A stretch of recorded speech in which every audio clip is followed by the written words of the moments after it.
സംവിധായകൻ രഞ്ജിത്തിന് ആശ്വാസം. കോഴിക്കോട് സ്വദേശിയായ യുവാവ് നൽകിയ പരാതിയിൽ കേസ് തീർപ്പാകുന്നതുവരെ തുടർ നടപടി പാടില്ലെന്ന് കർണാടക ഹൈക്കോടതി ഇടക്കാല ഉത്തരവിട്ടു. കേസ് റദ്ദാക്കണമെന്നാവശ്യപ്പെട്ട് രഞ്ജിത്ത് നൽകിയ ഹർജിയിലാണ് ഉത്തരവ്. അരുൺ പൂപ്പറമ്പ് ബംഗളൂരുവിൽ നിന്ന് വിവരങ്ങൾ നൽകും. അരുൺ, എന്താണ് കോടതി ഈ വിഷയത്തിൽ നിന്ന് സ്വീകരിച്ച നിലപാട്? വിജയകുമാർ, നേരത്തെ കോഴിക്കോട് കസബ പോലീസ് രജിസ്റ്റർ ചെയ്ത കേസ് ബംഗളൂരു പോലീസിന് കൈമാറുകയായിരുന്നു. 2012 ബംഗളൂരുവിലെ ഒരു ആഡംബര ഹോട്ടലിൽ വെച്ച് പീഡനം നടന്നു എന്നതാണ് യുവാവിന്റെ പരാതി. ഇതേ തുടർന്നാണ് കേസ് കൈമാറിയത്. ബംഗളൂരു പോലീസ് കേസെടുത്തതിന് ശേഷം യുവാവിനെ ബംഗളൂരുവിൽ എത്തിച്ച് മൊഴി രേഖപ്പെടുത്തുകയും ഈ ഹോട്ടലിൽ കൊണ്ടുപോയി തെളിവെടുക്കുന്ന നടപടി ഉൾപ്പെടെ പൂർത്തീകരിക്കുകയും ചെയ്തിരുന്നു.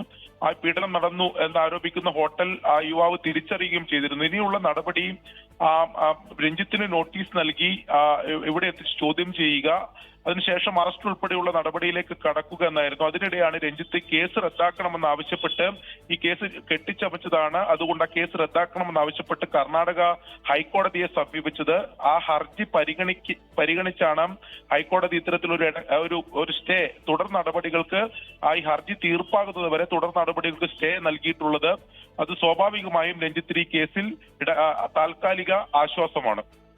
യെസ്, ഇടക്കാല ഉത്തരവാണ് ഇപ്പോൾ ഉണ്ടായത്. കേസ് റദ്ദാക്കണമെന്ന് ആവശ്യപ്പെട്ട് രഞ്ജിത്ത് നൽകിയ ഹർജിയിലാണ് തുടർ നടപടികൾ കർണാടക ഹൈക്കോടതി തൽക്കാലത്തേക്ക് തടഞ്ഞത്. വിശദാംശങ്ങളാണ് അരുൺ പൂപ്പറമ്പ് ബംഗളൂരുവിൽ നൽകിയത്.